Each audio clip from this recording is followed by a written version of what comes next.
Resumo do capítulo 6: Condicionamentos, o bem e o mal. O capítulo apresenta o dualismo entre o bem e o mal como uma das questões mais complexas da experiência humana, porque ele está enraizado na psicologia interior da criatura, e por isso muitas vezes confunde, perturba e enfraquece o discernimento. Embora apareça em formulações abstratas e metafísicas, essa dualidade se torna concreta nos atos, nas escolhas e nos efeitos que produzem na consciência.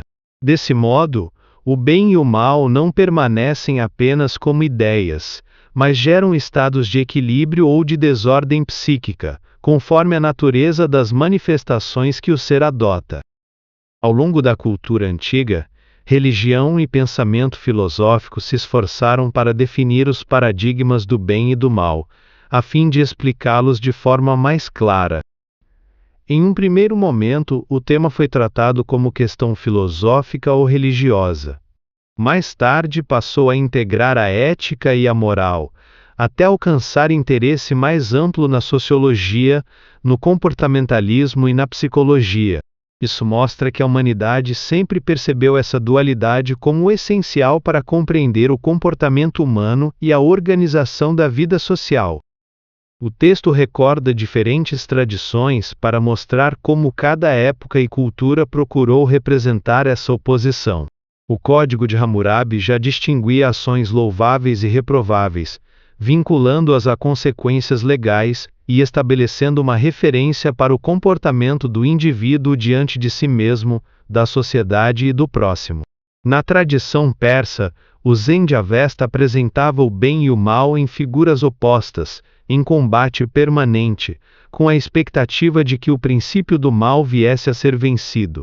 Na Bíblia, o bem e o mal aparecem simbolizados por forças angélicas e demoníacas, embora ambas permaneçam sob a soberania divina, mesmo quando o mal surge como rebelião.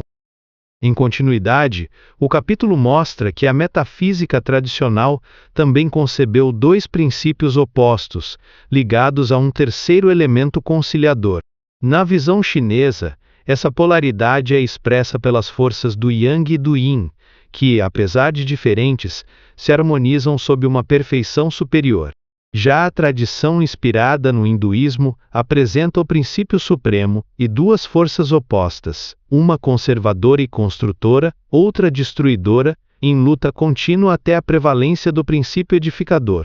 Com isso, o autor sugere que a humanidade, em variadas linguagens simbólicas, sempre reconheceu a existência de tendências contrárias na vida e no próprio ser.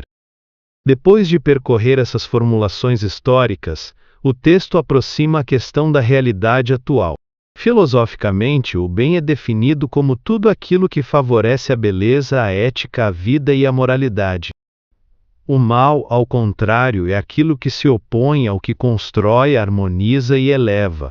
Sociologicamente, o bem é o que contribui para o progresso, para a promoção do ser humano, do grupo social e do ambiente.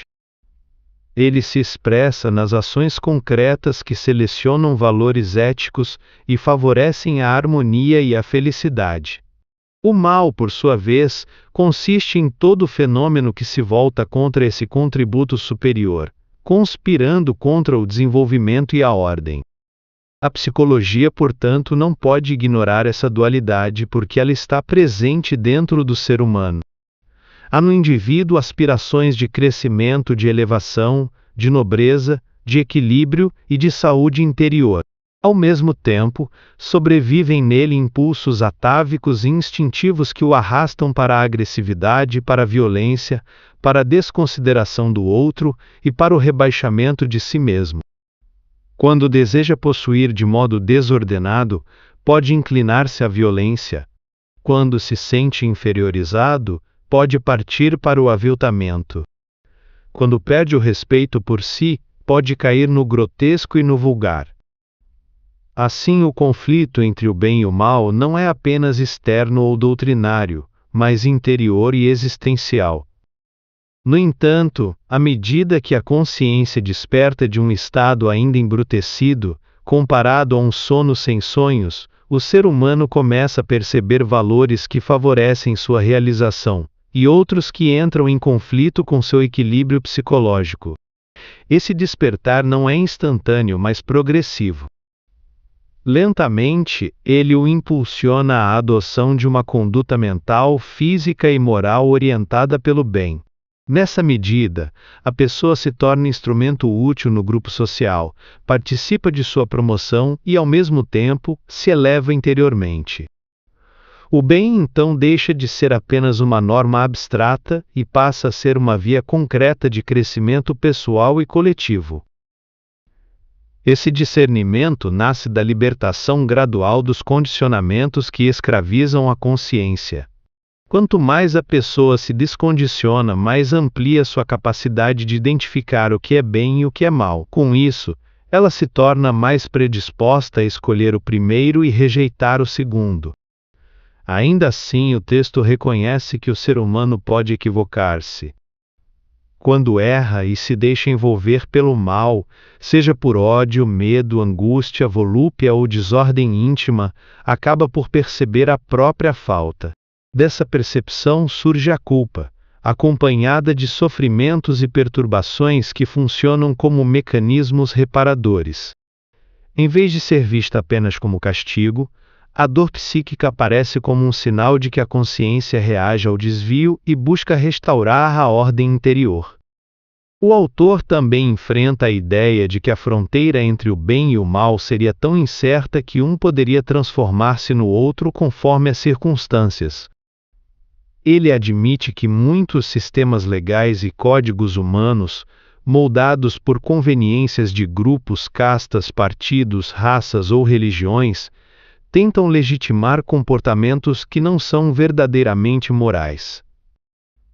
Da mesma forma, atitudes arbitrárias, alienadas ou vulgares podem ser justificadas em nome de interesses imediatos.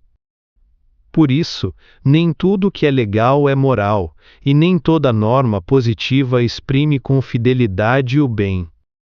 Nesse ponto, o capítulo destaca o valor do decálogo mosaico como síntese entre lei e moral, e lembra a formulação de Jesus, que condensa de maneira elevada toda essa problemática ao afirmar que não se deve fazer ao outro aquilo que não se deseja para si. Essa regra serve como critério simples e profundo para discernir o bem e o mal acima dos parcialismos humanos. As leis dos homens devem ser respeitadas, porque organizam a convivência, mas isso não significa que todas possuam valor moral pleno ou definam de modo definitivo o que é bom e o que é mal. Por fim, o texto sustenta que o bem e o mal estão inscritos na própria consciência humana e também na natureza, entendida como organização harmoniosa que gerou e sustenta a vida. Tudo aquilo que favorece a paz íntima, o desenvolvimento intelectual e moral, e a expansão do ser corresponde ao bem e deve ser cultivado. O bem é apresentado como uma bênção de origem divina, que a criatura é chamada a desenvolver e irradiar. Já o mal é visto como condição transitória ligada a resíduos atávicos do processo evolutivo. Ele impele o ser a ações ignóbeis e a sofrimentos, mas não constitui destino final. À medida que amadurece psicologicamente, desenvolvendo sensibilidade e consciência, o indivíduo ultrapassa esses condicionamentos inferiores e se integra de forma mais plena na ordem do cosmos, liberto das injunções dolorosas que ainda o prendem aos níveis menos elevados da existência.